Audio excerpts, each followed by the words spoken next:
안녕하세요. 오프입니다. 2022년 4월 22일 10시 20분을 지나가고 있고요. 오늘 비트코인 차트 분석 및 뉴스 브리핑 지금부터 시작합니다. 네, 비트코인 같은 경우는요. 오늘 새벽에 가격이 급락하는 모습을 약간 보여줬어요. 급락이라고 하기에는 좀 애매하긴 하죠. 그래도 지금 자리는 어떤 자리다? 이전에 바닥을 지켜주던 자리까지 내려와 있고요. 그리고 이전에 전저점까지는 깨지지 않았다. 예, 전제점이 깨지지 않았기 때문에 어떤 그림이 나온다. 제가 여러분에게 항상 말하는 레퍼럴 채널, 프래그 채널이 나올 수가 있다. 이 그림으로 볼 수도 있다라고 볼 수 있습니다. 이거 따라 올라가면은 다행이고요. 여기서 더 떨어지면은 어디까지 떨어질까요? 이럴 때도 추세 라인을 거볼 수 있습니다. 이전에 추세를 연결 딱 해보면요. 예, 요 자리까지 이 자리가 한 4,800 정도라고 얘기 드리죠. 항상 말씀드리는 것처럼 비트코인의 바닥 자리는 4,800에 닿을 가능성이 있다. 여기는 계속 열어둬야 돼요. 오프님 그러면 정말로 비트코인 4,800까지 떨어질까요? 떨어질 것 같으면 지금 정리하는 게 낫지 않아요? 예, 근데 저거는 저만 보는 게 아니라 많은 코인 투자하는 사람들이 4,800까지는 떨어질 가능성이 있다라는 걸 많이 열어두고 있을 거예요. 그래서 지금 자리에서는 관망하세요라는 얘기를 많이 할 겁니다. 근데 저는 코인하면서 가장 싫어하는 소리가 관망이에요. 예, 코인하면서 관망할 거면 도대체 언제 돈을 법니까? 예, 우리는요, 돈을 잃어봐야지 돈을 벌 수도 있고요. 예, 일단은 저는 투자는 해야 된다고 봅니다. 예, 예, 무조건적이 막 올라가는 자리에서 그 불장에서만 사는 거 아니고 어느 정도 바닥 자리. 뭐 여기까지면 떨어진다고 해도 지금 자리가 전체적으로 바닥 자리라고 한다면 뭐 시간이 지나서 지금 바닥 자리잖아요, 누가 봐도. 뭐 얘가 여기서 올라가나 아니면 좀 더 떨어졌다 가나. 어차피 올라간다고 한다면 그냥 며칠 좀 더 우리가 마음고생만 하면 되죠, 뭐. 예, 마음고생하기 싫으신 분들은 저와 방송 보면서 함께 그냥 버티는 거죠, 뭐. 예, 그래서 약간 그런 생각을 해봤다는 거고요. 현재 뭐 차트적으로는요 그렇게 나쁘다고 볼 수 없습니다. 일단 비트코인 같은 경우는 날봉으로요. 네, 날봉을 좀 봤을 때 좀 아쉽긴 해요, 사실. 왜 자꾸 이런 게 나와?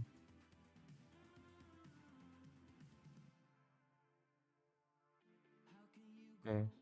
MACD 날봉으로 보면 이게 오늘 지금 확 꺾고 올라왔으면 오늘 한 초록색 붙었을 텐데 오늘 초록색이 안 붙었죠. 벌써 주말입니다. 내일이면요.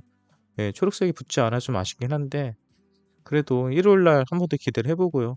예, 아무튼 여기서 골든크로스 나오고 영선 돌파가 될 때는 우리가 생각하는 2022년도입니다. 2022년도에 불장의 시작 적어도 1년이 있잖아요. 1년 12달이 있잖아요. 그중에서 6개월은 하락하고요. 6개월은 상승합니다. 거의 반반씩 움직여요. 근데 벌써 지금 몇 개월이 하락했어요? 작년 11월 달부터 6개월 하락했죠. 6개월 동안 거의 조정받았다고 볼 수 있어요. 그래서 지금 자리에서는 뭐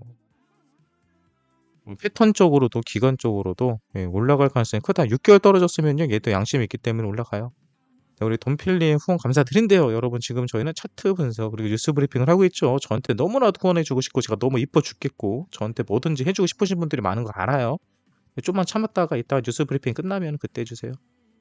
네, 아무튼 비트코인 지금 자리, 뭐 바닥 자리, 바닥 다지기 자리다. 이런 자리가 어떤 자리다. 저는 개인적으로 이런 자리라고 봐요. 이런 자리. 한 번 더 올린다. 지금 고점은 올라가고 있습니다. 고점은 올라가고 있기 때문에 긍정적으로 봤고요. 뭐 비트는 뭐 우리가 뭐 본다고 올라가고 안 본다고 떨어지고 하지 않습니다. 일단은 다시 말하지만 그냥 추세하지 않게 졌기 때문에 버텨본다는 거. 딱 그 정도. 그리고 누가 봐도 이런 바닥 자리에서 크게 올라갈 수 있다는 거. 그리고 MACD로 봤을 때는 조만간 상승할 가능성이 크다는 거. 도미넌스 좀 볼게요. 저는 지금 오히려 비트보다도 알트들이 잘 버티는 게 신기하거든요. 알트들이 순환 펌핑도 나오죠. 오늘 리스크가 올라가고. 그래서 이런 순환 펌핑이 나오는 거 보면은 비트 도미넌스가 좀 빠질 때가 많거든요. 이럴 때. 그래서 비트 도미넌스 좀 볼게요. 뭐 음,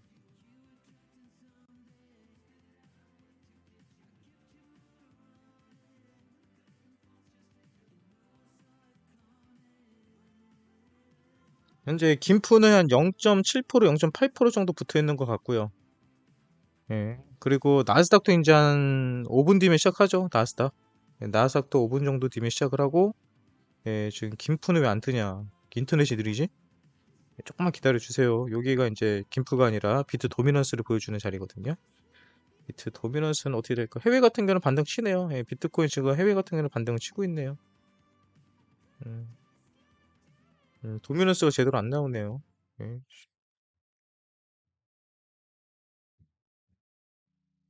도미넌스를 딴 데서 볼까? 제가 트레이딩뷰 세팅이 안 돼 있어가지고 안 보이거든요. 아무튼 아마 41%, 뭐 42% 사이 되겠죠. 뭐 요거는 이따가 나중에 보도록 하겠습니다.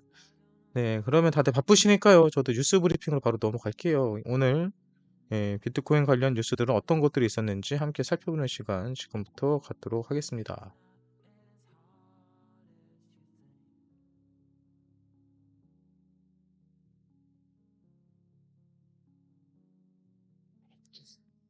오늘 뉴스가 어디부터 시작이냐? 아우, 아침부터 뉴스를 다 끌고 모으느라고 힘들었습니다. 네. 그리고 여러분, 제가 뉴스 할 때는요, 저는 항상 밑에 코멘트를 달아드려요. 코멘트 달아드리니까 코멘트 보면서 도움을 얻으시기 바랍니다.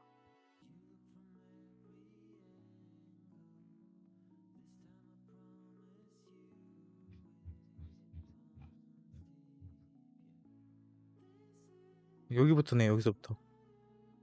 폴리곤의 아침에 이미 지났죠, 이거. 아침에 보내는 게 있거든요. 폴리곤에서 오늘 중으로 큰 호재를 발표할 것이다 라고 얘기를 했거든요. 그리고 조금 전에 발표가 됐습니다. 이때 제가 아침에 여러분들에게 코멘트 달아드린 거는요. 폴리곤의 호재를 예고했는데요. 발표 날짜가 4월 22일 오늘이네요. 어떤 발표인지 보통 호재가 예고되면 그 전에 팔라고 저는 방송에서 자주 말씀드리는데 이번 폴리곤은 기다려보려고 말씀드리고 싶네요. 최근 폴리곤 행보를 보면 단기적인 움직임보다 중장기적으로 크게 갈 가능성이 크기 때문입니다. 라고 얘기를 드렸는데요. 네, 지켜보죠. 전 폴리곤 괜찮을 것 같아요. 그리고 요 뉴스도 오늘 좀 핫했죠. 쟁글. 쟁글에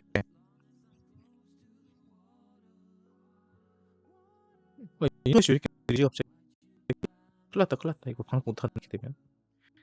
아무튼 쟁글에 국민의 신한 네이버가 투자했다라는 기사거든요. 쟁글은 뭐냐면 아시는 분들은 아시지만 쟁글이라는 것은 저기 공시라든지 아니면 어떤 코인에 대한 평가, 뭐 A급이다, B급이다, C급이다 이런 것들을 평가해주고 또 어떤 공시에 대해서 알려주고 보여주고 정보 같은 거 공유해주고 이런 사이트거든요. 근데 그런 사이트에 국민은행과 신한은행이 투자를 한다. 근데 국민은행과 신한은행은 여러분 기존 금융권이잖아요. 근데 사실 기존 금융권 입장에서는 암호화폐 시장이 상당히 부담스러운 건데 사실이거든요. 시간이 지나면 결국 본인들과 경쟁해야 되는 상품이기 때문에 그럼에도 불구하고 국내 금융권들이 암호화폐와 관련된 것에 투자하고 있다는 것은 상당히 도움이 되는 겁니다. 도움이 되는 게 상당히 긍정적인 뉴스라고 보면 될 것 같아요. 지금 인터넷이 순간적으로 좀 안 좋았던 것 같은데요. 죄송합니다. 그리고 다음 뉴스입니다. 이건 항상 하락장이 있을 때마다 나오는 얘기인 것 같아요. 비트코인 콜에 4만 달러 아래에서 몇 개를 매집했다고요? 엄청나게 매집한 겁니다, 여러분. 거의 1.8만 개. 1.8만 개는요, 엄청나게 많이 매수를 한 거고요. 그리고 보통 4만 달러 아래 샀으니까 저점을 제대로 잡은 것 같아요. 뭐 얼마에 샀는지는 여기서는 보여주지 않는데 어저께 우리가 나왔던 온체인 데이터 지표를 보면은 3만 8천 달러에서 4만 1천 달러 사이에서 가장 많이 샀다고 했죠. 아마 저점을 잡았다면 3만 8천 달러 정도가 되지 않았을까? 생각을 합니다. 아무튼 비트코인 고래들은 줍줍, 개미들은 패닉. 요 얘기가 정확하게 맞는 것 같아요. 아무튼 여러분 이런 하락이 있을 때 너무 쫄지 말고 버텨보시기 바랍니다. 그리고 다음 뉴스는요. 이거는 저도 처음 보는 지표인데요. 이게 시장가 매수 매도에 대한 심리를 보여주는, 뭐 심리라고 해야 되나? 그 라인을 보여주는 지표인 것 같아요. 근데 시장가라고 산다는 것은 여러분 그냥 좀 더 비싸더라도 긁어버리는 거잖아요. 근데 지금 같은 경우는 그냥 시장가로 사지 말고 홀딩해라라고 하는 자리인 것 같고요. 이 빨간색으로 들어오면은 그냥 시장가로 던져라. 초록색 들어오면은 시장가로 그냥 긁어라, 사라 이런 얘기인 것 같아요. 근데 현재로서는 뭐 완전한 바닥 자리 아니다. 뭐 팔거나 이렇게 우리가 고민할 자리는 아니다라는 것을 보여주고 있는 것 같습니다. 그리고 다음 뉴스는요. 올해 이게 청산 매비거든요. 이것도요. 그러니까 청산된 물량에 대해서 보여주는 도표인데요. 보면은 여기 2022년도 뭐 초반에 이렇게 1, 2월 달에 청산된 게 많았거든요. 근데 올해 그래서 네 번째로 큰 롱청산이 롱청산. 그러니까 롱을 쳤던 사람들이 어저께 많았던 거지. 비트코인은 5,200 넘어가고 막 5,300 막 찍으려고 그러고 어저께 분위기가 좋으니까 롱을 한 친구들이 많았을 거예요. 근데 새벽에 2시에 파월 의장의 연설이 있고 나서 그냥 급락을 했죠, 그냥. 그렇게 하고 나서 롱이 엄청나게 그 시간대에 청산됐다는 것을 확인해 볼 수 있습니다. 아무튼 뭐 이런 지표도 있었다고 하는 거고요. 네, 그리고 지금 이런 기사가 떴어요. 야놀자. 네, 야놀자가 3분기에 미국 나스닥의 상장을 추진하고 있다라는 기사가 뜹니다. 근데 여기 보니까 여기 소프트뱅크도 있네. 내용을 제대로 읽어보진 않았거든요, 제가. 아무튼 저는 이걸 보면서 느낀 게 뭐냐면요. 음, 야놀자 코인이라고 하면요. 여러분들 아세요? 야놀자 코인이 뭔지? 아마 코인 한 1년에서 2년 하신 분들은 야놀자 코인 하면요. 바로 하나의 코인이 나옵니다. 바로 밀크라는 코인이거든요. 네, 국내에 업비트에도 상장되어 있을 거예요. 네, 밀크라는 코인이 있는데, 네, 이 코인이 야놀자와 협업을 해가지고, 이 코인을 가지고 야놀자를 결제를 할 수 있거든요.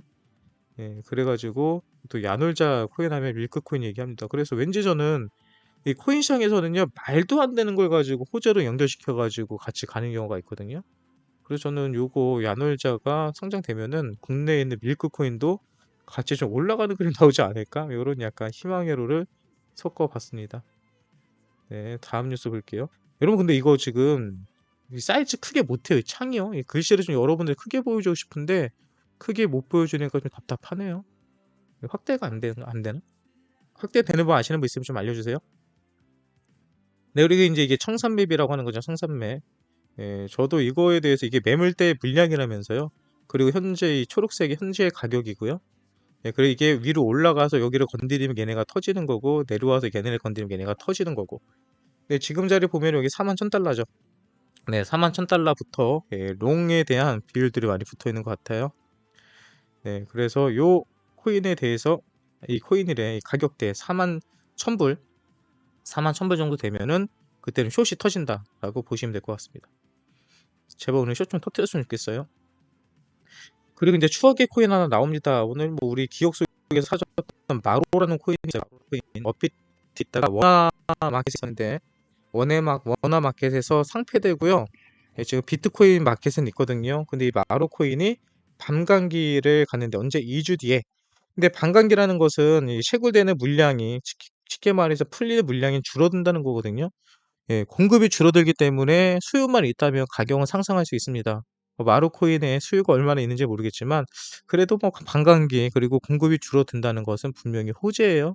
그래서 뭐 마루코인도 관심 있으신 분들 또는 물리신 분들 분명히 있을 거예요. 지금까지도 들고 계신 분들도 계실 건데 한번 2주 뒤에 반감기 된다고 하니까 조금 기다려 보자라고 하고 싶습니다. 그리고 오늘 하루 종일 나왔던 뉴스가 이거죠. 빗썸의 상폐 코인 아픽스, 예, 넴. 빗썸에서 넴 코인을 상폐한다고만 난리가 났습니다. 그리고 아픽스 코인 같은 경우는 투자 유의 종목으로 지정했다고 하고요. 근데 여기 보면요, 넴의 거래 지원 이유가 되게 재밌어요. 재단이 제시한 소명 자료만으로는 현재 재단의 객관적인 사업 진행 내역이 확인되지 않았습니다. 또한 투자자들의 지정 사유에 대해 재단의 향후 해명 및 향후 개선안 등이 불충분하고 자산의 거래 유동성 부족 등 자사 상장 유지 기준에 부합하지 않아 거래 지원이 종료됨을 결정합니다라고 떴습니다.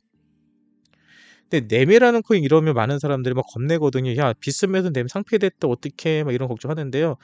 여기 보잖아요. 거래소 내 유동성 부족. 빗썸에서 원래 거래가 거의 안 되던 코인이에요. 근데 왜 그러냐면은 얘는 1세대 코인입니다. 넴은요. 넴은 1세대 코인이고 거의 메이저급에 들어가던 코인이에요. 예. 그렇기 때문에 이 코인은요. 빗썸에서 막 거래가 활발하게 되는 게 아니라 이미 정통 강호 거래소들에서 거래가 되고 있는 코인입니다. 그래서 제가 여러분들 걱정하지 말라고 이 코인이 현재 상장되어 있는 것들을 제가 다 조사를 해봤거든요. 조사를 해보고 오늘자입니다. 오늘자 제가 방송하기 전에 스샷 찍어놓은 건데 보통 빗썸에서 전체 거래량이 24%가 일어났어요. 근데 24%가 일어난 거는 오늘 상장 폐지빔 있었죠. 상폐빔. 우리 빗썸에서 상폐된다 그러니까 막 거래가 막 일어났죠. 사는 사람도 있고 파는 사람도 있고 하다 보니까 오늘 그렇게 빗썸에서 난리가 났는데도 전체 거래량이 24%밖에 되지 않아요. 업비트가 17%, 뭐 바이낸스가 10%, 그리고 뭐 여러 가지 다른 이것저것 거래에서 6%, 7% 이렇게 골고루 분산되어 있는 코인이 바로 넴입니다. 그러니까 어떤 특정 거래소에서 상폐된다고 해서 넴이라는 코인은 어떤 영향을 받는 코인이 아니라는 거예요. 현재 램을 가지고 있는 분들 걱정하지 마시고요. 그리고 실제로 제가 램이 몇 군데 거래에서 상장된 확인해 봤거든요. 87개, 87개. 거의 모든 거래소에 존재하고 있는 대부분의 거래에 다 상장되어 있는 코인이 램입니다. 예, 87곳에 87곳에 거래에서 상장된 코인, 이렇게 많이 상장된 코인도 드물어요. 그러니까 램 같은 경우는 빗썸 같은 곳에서 상패돼도 걱정하지 말아라. 그리고 제가 봤을 때 빗썸 같은 경우에서도요, 아마 램에서 아예 답변이 없었을 거예요. 예, 소명을 하라고 공문을 보내도 아마 램 쪽에서는요, 아마 특별하게 공문 안 보냈을 겁니다. 왜? 관심이 없거든. 어차피 니네 거래에서 상패되든지 말든지 거래도 안 일어나는데 우리가 신경 쓸 게 뭐 있어? 마음대로 해. 이렇게 갔을 거예요. 그리고 이 빗썸이라는 곳이 여러분 거래소들한테 계속 제안을 합니다. 어떤 제안? 야, 이번에 우리 거래량 이벤트 하려고 하는데 니네 프로젝트도 하자. 이런 걸 계속 제안을 해요. 거래량 이벤트를 하면은 그 거래량이 많아지니까 어떻게 된다? 결국은 거래소 수수료가 늘어난다. 그리고 거기서 상품은 누가 줘요? 그 상품은 빗썸이 주는 게 아니라 재단들이 주거든요. 그러니까 재단들 압박해가지고 니네 이렇게 거래량 없으면 상폐될 거야. 그러면은 재단 쪽에서 어쩔 수 없이 자전거래를 하거나 아니면 이런 이벤트를 할 수밖에 없고요. 자전거래나 이벤트를 하게 되면은 빗썸에서는 수수료를 받아간다. 근데 nem에서 이런 걸 하나도 안 해주니까 아마 빗썸 쪽에서는 이거 얄미워가지고 상폐시키는 것 같거든요. 아마 제 얘기가, 예, 제 얘기가 맞을 거예요. 이건 예전부터 많이 나왔고요. 실제로 저는 그런 얘기들을 실제 상장돼 있는, 예, 거래소, 아니 그 코인 재단 쪽에다 얘기들을 들은 적이 많이 있습니다. 그래서 저는 빗썸을 별로 안 좋아해요. 예, 너무 장난치는 게 심해가지고. 아무튼 여러분, 빗썸 상폐된 거요. 너무 걱정하지 마시고요. 그리고 빗썸이 혹시라도 램 코인 갖고 계신 분들은요, 걱정할 필요가 없는 게 업비트로 옮기시면 돼요. 예, 그리고 업비트에는 오히려 좋죠. 예, 국내에서 분산돼서 거래되는 게 차라리 업비트 한 군데서 거래가 되기 때문에 만약에 램의 세력이 장난을 치더라도 또는, 예, 작업을 하더라도 그냥 업비트 한 곳에 있는 게 훨씬 더 유리합니다. 예, 투자자들도 훨씬 유리해요. 물량이 한쪽으로 몰리기 때문에. 네, 아무튼 그런 경우가 있다라고 보시면 될 것 같습니다. 네, 그리고 다음 뉴스는요. 네, 유럽의회에서 4월 25일 날 세금 관련 논의를 한다고 합니다. 예, 유럽의회요. 예, 유럽연합에서 이런, 예, 세금에 관해서 얘기를 한다고 하는데요. 좀 생각해 볼 수도 있죠. 세금이 부과가 되고 뭐 규제가 마련된다 그러면 일부 투자자들은 이거 안 좋아지는 거 아니야? 우리한테 더 불리해지는 거 아니야? 이런 생각을 합니다.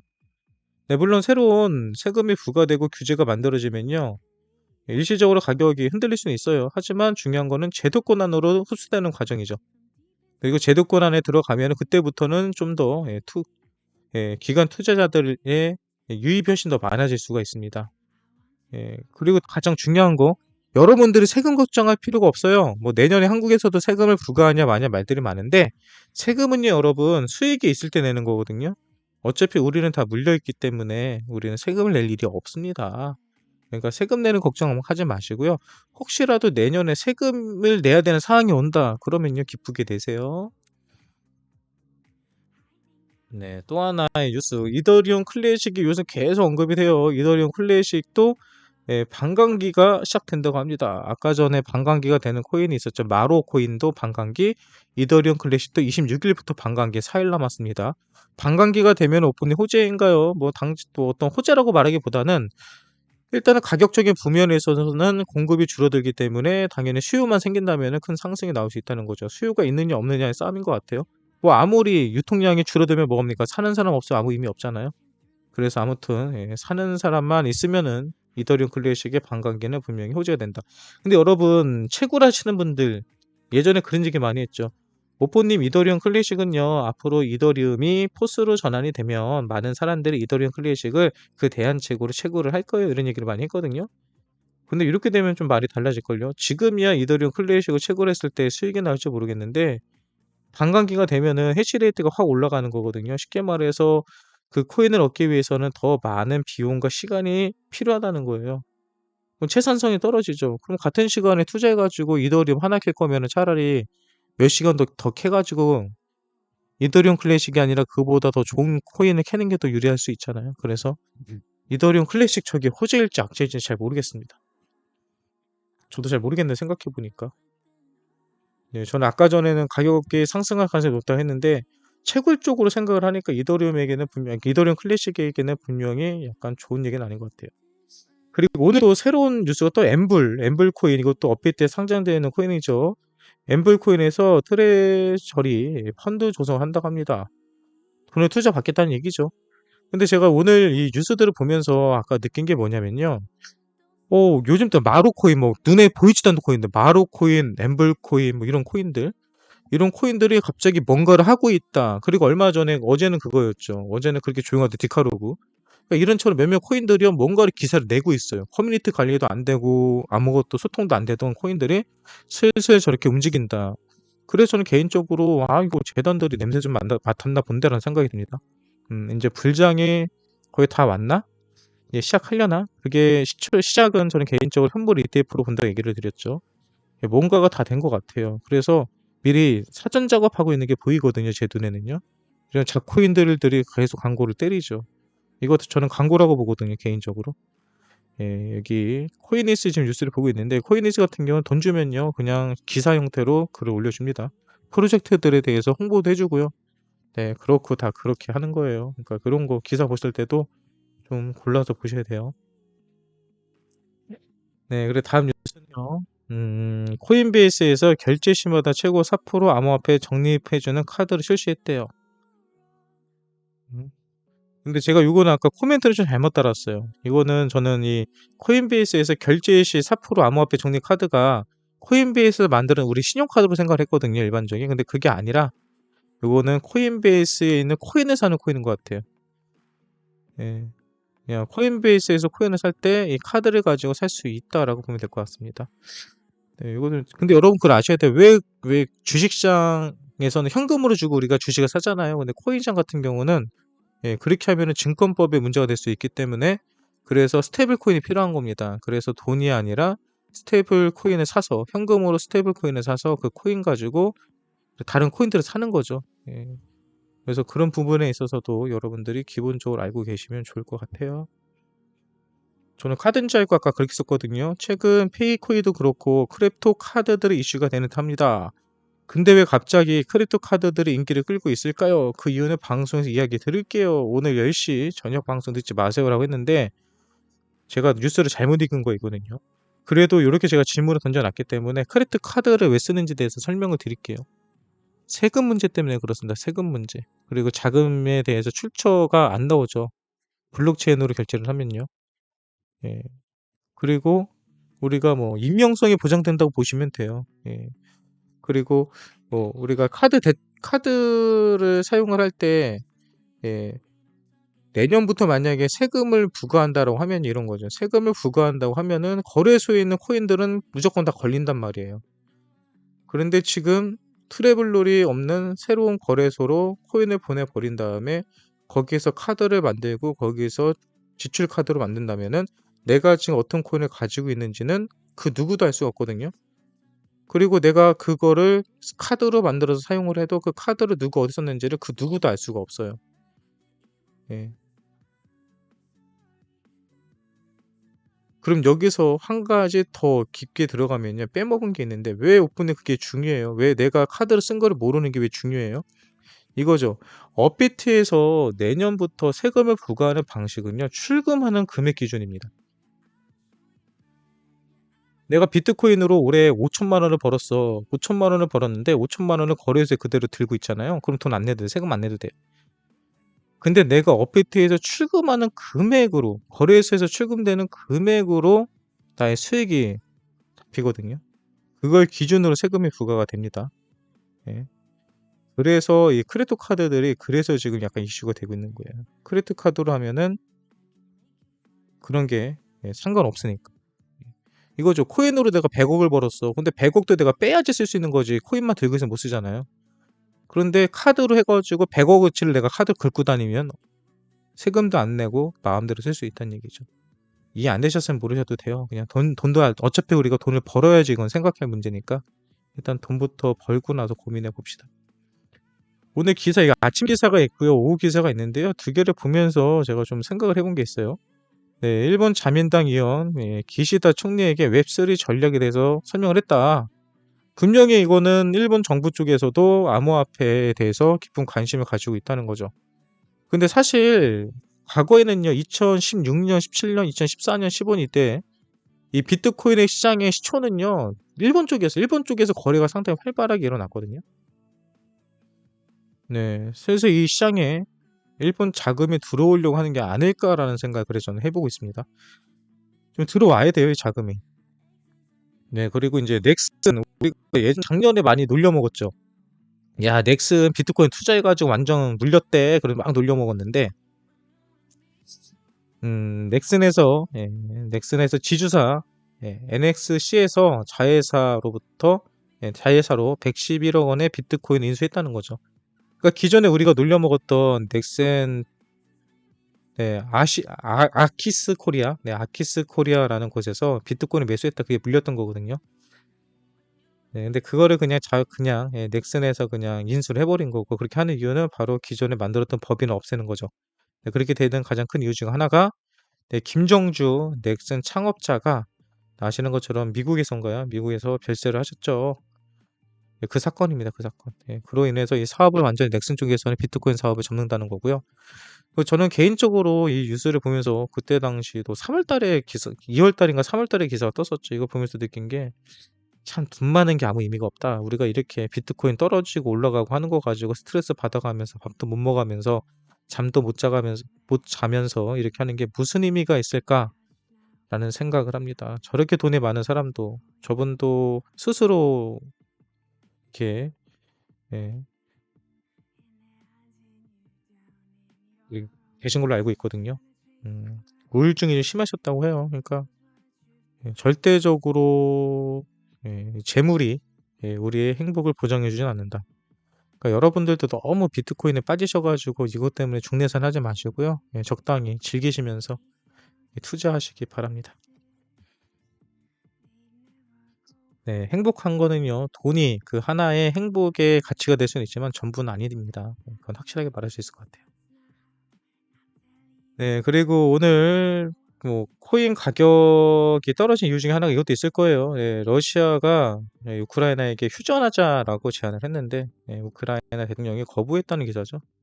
우크라이나 대통령이 러시아 휴전 제안 거부했다. 그래서 이것도 아침에 같이 나왔던 뉴스가 7시인가 쯤에 나온 뉴스거든요. 그래서 비트코인 오늘 좀 더 반등하는데 좀 방해를 하지 않았나라는 생각도 들고요. 실제로 많은 사람들이 우크라이나와 러시아의 전쟁이 종료되기를 원하고 있습니다. 예. 그리고 그렇게 되면 투자 심리도 상당히 많이 살아날 거예요. 아까 일본 전제가 좀 들어와야 된다고 얘기를 했잖아요. 근데 실제로 블록체인 보안에서 서틱에서요, 6천만 달러의 투자 유치를 했는데 그중에서 소프트뱅크도 많은 돈을 투자를 했다라는 게 보여집니다. 일본 자금이 들어왔으면 좋겠고 현재 들어오는 것 같아요.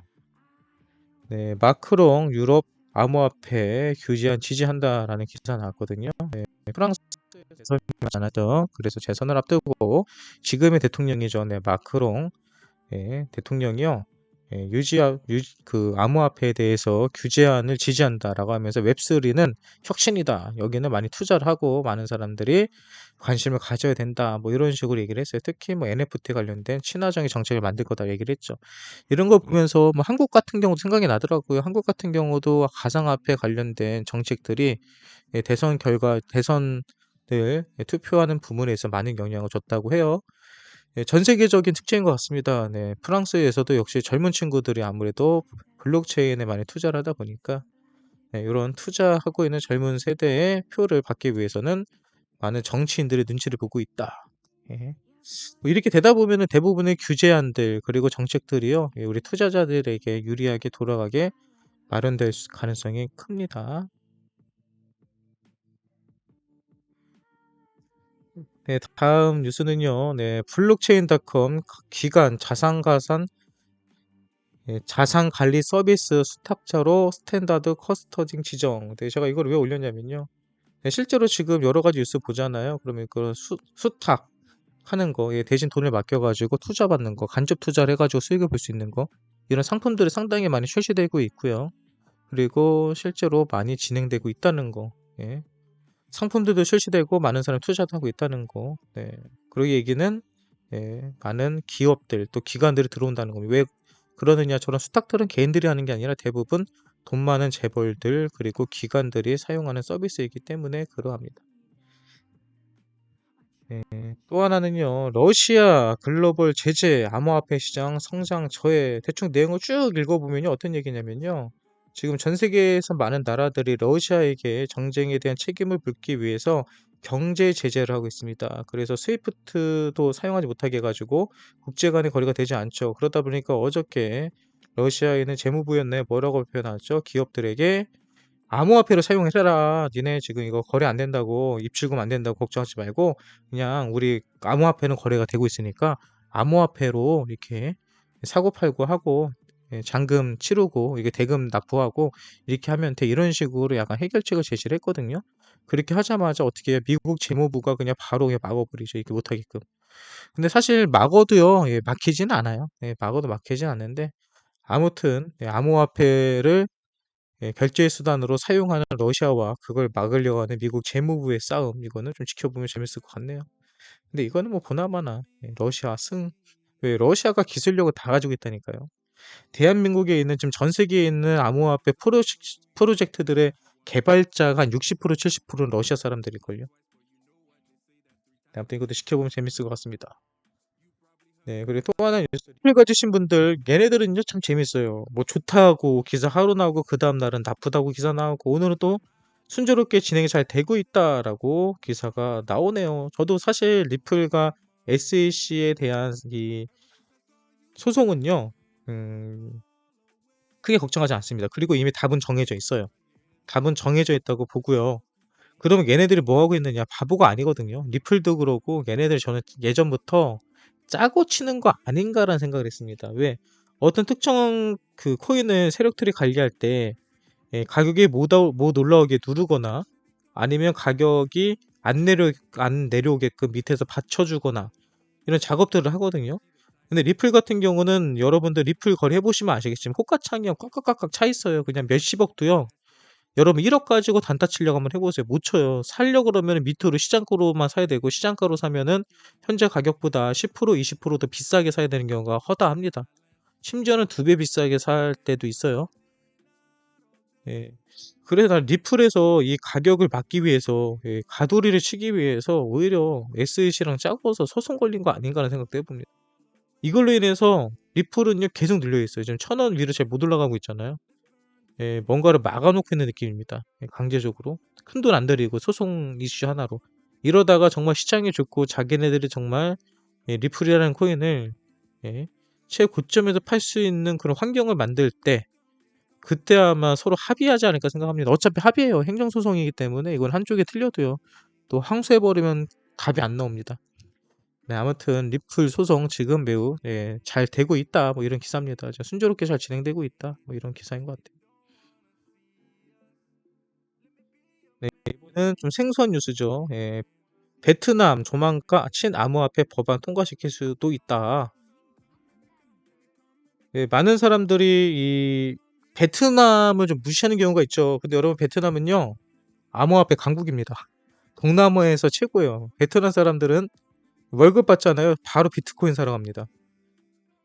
실제로 한국보다도 수익률도 훨씬 높은 나라가 베트남일걸요. 어저께 자료가 있었는데. 그리고 실제로 더 많은 비율이 비트코인에 투자하고 있습니다. 예. 그래서 뭐 베트남이 암호화폐 시장에서 이렇게 지금 이 친화적인 환경을 만들어주고 키운다는 거는요, 저는 상당히 좀 긍정적으로 봐요. 그럼 베트남은 왜 많은 사람들이 비트코인에 투자할까요? 비트코인보다 더 좋게 한 방에 또 쉽게 인생 결정할 수 있는 방법은 없거든요. 그리고 화폐에 대한 인플레이션 문제도 있는 것 같아요. 베트남 같은 경우는 약간 인플레이션 문제도 있고 여러 가지 근거로 인해서 사람들이 자국의 화폐를 믿는 게 아니라 비트코인이나 안전자산에 투자를 많이 한다라는 것을 보시면 될 것 같습니다. 다음 뉴스는요. 오늘도 뉴스 좀 많네요. 분석 비트코인 하락을 한 이유는요. 미국 국채 수익률이 급등했던 영향이다. 라는 기사가 뜹니다. 뭐 지금부터는요. 무조건 뭐 떨어진 이유를 찾으려면 얼마든지 찾을 수가 있어요. 근데 많은 분들이 그래요. 오빠님 왜 미국 국채 수익률이 급등했는데 나스닥이 하락을 하나요? 여러분 어차피 주식을 하던 국채에 투자를 하던 코인을 하던 이유는 뭡니까? 자기네 가지고 있는 여유 자금에 대해서 어떻게든지 간에 수익을 보려고 하는 거잖아요. 근데 미국 국채 같은 경우는 안전하죠. 예, 미국이 보장을 하고 있는 거기 때문에 가장 안전한 투자처입니다. 이거는 절대 물리지가 않아요. 주식은 물리잖아요. 근데 국채는 물리지 않습니다. 근데 국채 수익률이 좋다고 하니까 어떻게 해요? 주식 팔고 다 국채 사는 거지. 예, 그래 가지고 가격이 올라갑니다. 그래서 국채 가격은 올라간 거고 비트코인 가격은 떨어진 거죠. 비트코인 팔고 주식 팔고 국채 사러 가는 사람들이 많다는 거예요. 그리고 비트코인의 검색 지표가 하락하고 있다고 합니다. 여기 보니까 지금 검색량이 되게 중요한데 최근 비트코인을 검색하는 지표들이 다 하락하고 있다고 해요. 그 얘기는 관중들의 관심이 줄어들었다는 거죠. 이거에 대해서는 뭐 여러분들도 또 저도 바로 느끼고 있죠. 저 같은 경우도 뭐 구독자들도 요즘 많이 빠지고 있고요. 그리고 시청자들 수도 그래도 뭐타 방송보다는 상당히 높은 편이긴 한데 지금도 약 3,000명이 못 보고 있네요. 오늘은요. 2,900분 정도 보고 있는데 제 방송도 지금 많이 빠지고 있습니다. 이거는요 정말 관심도가 떨어지는 거예요. 여러분들도 요즘 제 방송 잘 안 보려고 하잖아요. 보면 스트레스 받고 본다고 올라가는 가는 것도 아니고 나중에 올라가면 그때 한번 와서 인사나 해야지 이런 생각 한다는 거 저도 잘 알고 있습니다. 다음 뉴스는요. 이것도 여러분들이 좀 생소한 뉴스입니다. 주요 업그레이드 앞둔 프라이버시 코인의 강세. 프라이브 코인이라고 얘기하는데 보통 우리 다크 코인이라고 얘기하거든요. 대표적인 게 모네로, 지켓시, 뭐 디크레드, 뭐 코모도는 이제 빠지긴 했죠. 뭐 이런 코인들이 있는데 이런 코인들은 왜 프라이버시 코인이라고 하냐면요. 내가 그 이더리움이나 뭐 비트코인이나 이런 코인들은 내가 출금을 하잖아요. 그럼 이 코인이 어떤 지갑으로 들어갔는지, 언제 들어갔는지, 얼마가 들어갔는지가 다 확인이 됩니다. 근데 얘네들은 확인이 안 돼요. 그러니까 검은 돈으로 사용할 수가 있다는 거죠. 추적이 불가능하기 때문에 추적이 불가능한 코인들입니다. 네, 그래서 한국 같은 경우는요. 네, 이런 지켓이, 디크레드, 모네로 다 상폐돼 있습니다. 원래 한국에서도 거래가 다 됐었는데 거래 다 막았어요. 한국에서는 추적이 안 되는 코인은 상장 안 시켜줍니다. 심지어는 코모도 같은 경우도 작년에 상폐당했죠. 상폐당 이유 중에 하나가 바로 이런 거. 다크 코인이다. 근데 모네로는 모네로래. 저 코모도는 사실은 다크 코인이긴 했지만은 다크 코인의 기능을 다 뺐거든요. 그럼에도 좀 상폐를 당해가지고 좀 억울하긴 할 거예요. 국내는 모든 다크 코인을 상폐시켰다라는 기사인 거고요. 그리고 조금 전에 나왔던 기사죠. 폴리곤. 네, 폴리곤이 오늘 아침부터 오늘 안으로 큰 호재를 발표할 거다라고 얘기를 했죠. 근데 여기 보니까 웹3 개발을 위한 슈퍼넷 체인을 출시하고 개발자들을 위한 1억 달러 펀드를 조성한 이게 뭐냐면요. 웹3를 니네들이 개발해. 그리고 니네가 개발할 수 있도록 우리가 돈을 줄게. 그러니까 개발자들 와서 니네들이 개발을 하고 업데이트 시켜봐 이겁니다. 그냥 돈 던져주고 니들이 만들어라 이렇게 하는 거예요. 그렇게 되다 보면은 웹3에 대해서 다양한 어떤 예, 결과물이 나오겠죠. 보통 이거를 해커톤이라고 하지 않나요? 해커톤? 네, 보통 해커톤이랑 비슷한 이벤트를 하고 있는 것 같습니다. 이게 뭐 얼마나 큰 호재인지 모르겠는데 생각해보니까 그러네. 뭐 대단한 호재는 아니네요. 네, 아무튼 요런 기사가 있는 것 같습니다. 현재 뭐 이렇게 해가지고 오늘 살펴볼 수 있는 대부분의 비트코인 종합 뉴스들이고 네, 마쳤고요. 비트코인 가격 어떻게 돼요? 비트코인 가격 좀 잠깐 볼까요? 비트코인 아까 도미넌스 봤는데요. 비트 도미넌스는 41.7% 오전보다 한 0.1% 정도는 줄긴 했네요. 네, 그리고 현재 나스닥이 시작했는데 나스닥도 잠깐 보도록 하겠습니다. 나스닥 분위기 어때요? 10시 30분 지났는데요. 투자 심리를 보기 위해서 나스닥을 함께 보는 겁니다. 나스닥은 하락이네요. 나스닥 현재 하락이다. 반등, 하락 뭐 쭉 내려왔다가 좀 올라가는 그림들 뭐 이런 그림들이 나오는 것 같아요. 아무튼 비트코인은 현재 가격은 5,050이고요. 바닥 자리 지켜지고 있고요. 그리고 아직 망한 자리 아니다. 아직 딱 지켜지고 있는 자리다라고 보시면서 버텨보시기 바랍니다. 이렇게 해서 2022년 4월 22일 비트코인 차트 분석 그리고 뉴스 브리핑은 마감하도록 할게요. 네, 이 방송이 여러분들에게 도움이 되신다고 한다면 구독과 좋아요 그리고 알림 설정 해주시면 감사할 것 같습니다. 오늘 방송은 여기서 오늘 방송이 아니죠. 오늘 이 차트 분석과 뉴스 브리핑은 끝입니다.